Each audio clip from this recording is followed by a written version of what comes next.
so today we're going to do the second part of lesson 17.4, since it was just a really long lesson. So this one is going to be finding out whether a relationship is proportional or non-proportional, but looking at it from a table instead of an equation or a graph. Okay, so your work today is just going to be the second half of that same worksheet. And this PDF is just the second half of the first one, so you'll see like the notes are on the other half of yesterday's notes.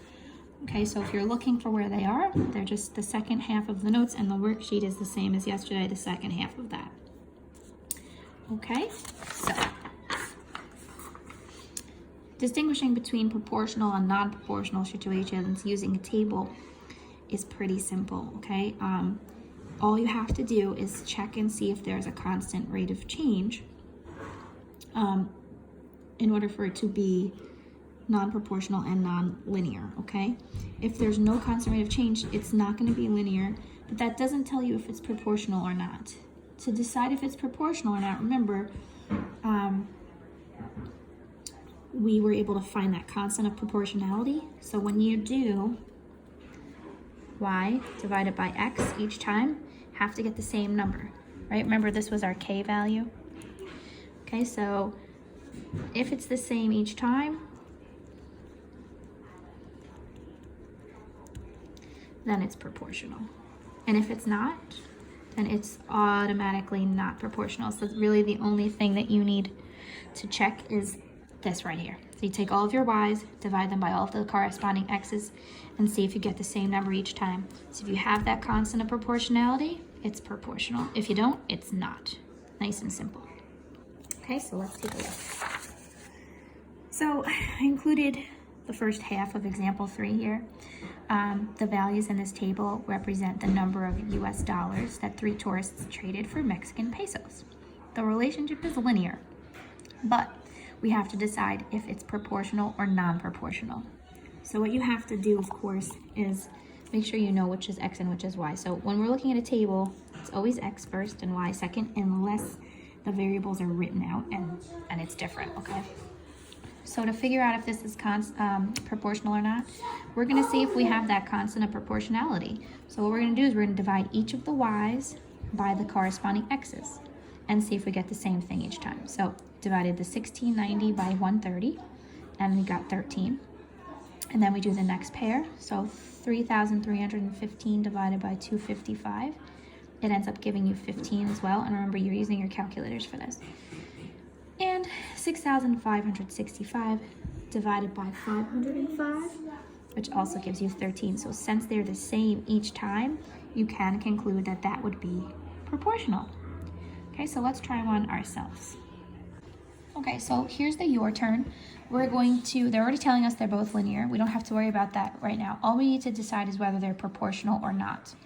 So to check that, like I said, we're going to divide all the y's by their corresponding x's. So the first pair is 30 and 2. So I'm going to divide 30 by 2. And I know that's 15. Then I'm going to divide 90 by 8. And I wanted to show you guys something in the calculator, by the way. I wanted to show it to you before, but if you have your graphing calculator already, now obviously it's not 15, but I wanted to show you this.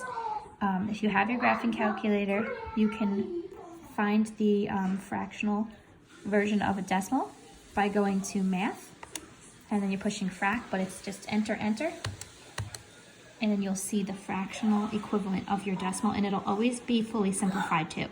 So when you do 90 divided by 8, you can see that it's 45 over 4. And you can stop here, because in order for this to be proportional, these two numbers would have to be the same. So they're not the same, so this is non-proportional. Okay? Now if you don't have a graphing calculator yet, you can actually still do this on the scientific calculator if you have that at home. It's just not the same buttons. Okay? So for number 10, let's take a peek.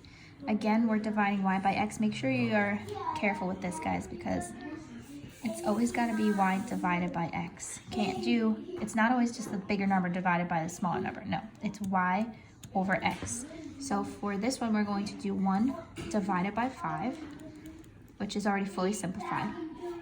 Now we're gonna do 8 divided by 40, which you can do by yourselves, but I do wanna just keep showing you how to use this math frac thing here. So you could do 8 divided by 40, and it's gonna give you a decimal. And to see what that is as a fraction, you do math, enter, enter, and you can see that it's 1/5 also. So far, they're the same. Let's just test this one out. 13 is y divided by x, which is 65. So we're gonna do 13 divided by 65, and let's see what we get. 13 divided by 65, and you can see it's gonna be the same, but just to show you again, math, enter, enter. And we see that they're all equal to 1/5. So this is a constant of proportionality. We get the same thing each time. So this would be proportional. Oh, I put 2. Let's just make it a smiley face. Okay? The only other thing we're going to be doing with this lesson is looking at how we would actually compare two situations if one of them is proportional and one of them is non-proportional.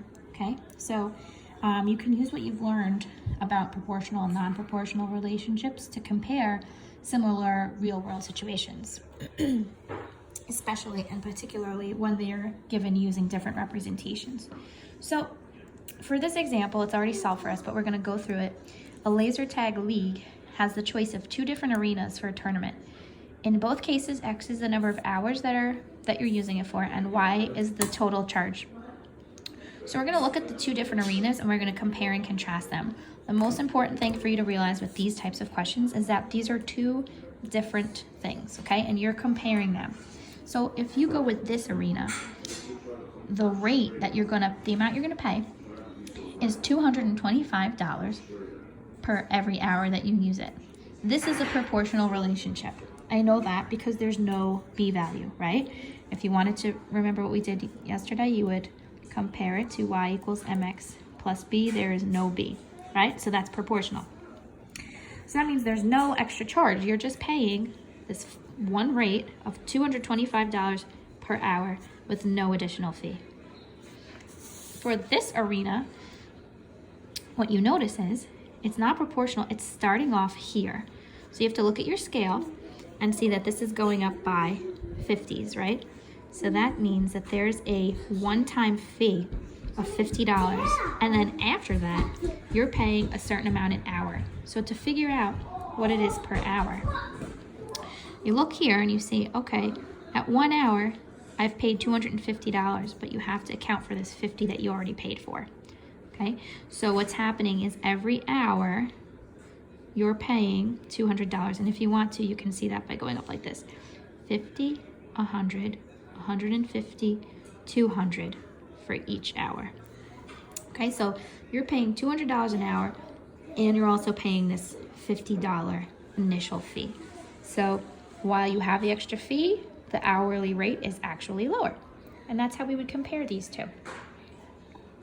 So let's take a look at the second example here. Okay, in this case we have 2 painters. Jessica's remodeling. She has to choose between 2 of these painters. So this is one painter, this is the other painter.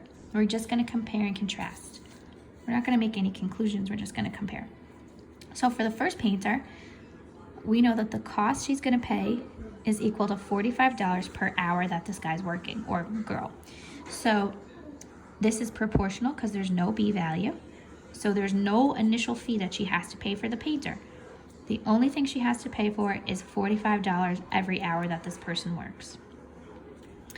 For painter B, we're looking at a table. So now we know how to do this. We have to decide if it's proportional or not, and to do that we would be dividing y by x, right? Oh, geez, sorry. Because there's an x here, I would be having to divide 20 by 0, which is impossible. We can't divide by 0, so we know already it's not going to be proportional. But if you did go through and check, you would do 55 divided by 1, which is 55, and then 90 divided by 2, which is 45, so you know it's non-proportional. Just the fact that you have x is 0 tells us that that's a y-intercept. So that already tells you have a b value, which makes that non-proportional, right? Because if you have the B, it's non-proportional. So what this tells us is an initial value. It's giving us a payment, a one-time fee of some kind that we have to pay. And then from there, there's going to be an hourly rate, which if you figure it out, looking from one to the next, of course, you'll see that it's going to be $35. And of course, you would figure that out. You can just subtract. But so you are paying a much smaller hourly fee, but you do have that additional initial fee of paying $20. So when you have to compare, you consider that. Yes, you're paying $20, but that hourly fee is a lot less. So it may end up being worth it in the long run. Okay, so we have the your turn. I'm gonna have you guys try this yourself.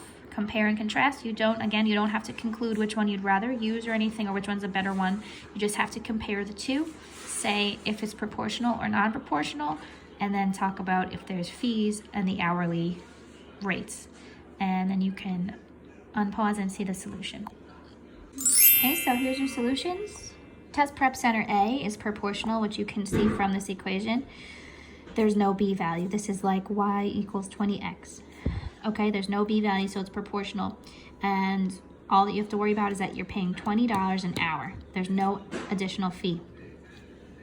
Test prep center B, on the other hand, they charge you $25 an hour, but they have a $100 coupon that you could use to reduce the cost. So that makes it non-proportional. And the hourly rate would be $25. So even though it's more per hour, you have a $100 coupon to take off, so it may end up being worth it to go with center B. Okay, that's it, guys. So try to remember to use the notes, and when you're comparing, remember it's always y divided by x. It does not matter if y is smaller than x. Make sure you're following that each time when you're determining whether something's proportional or not.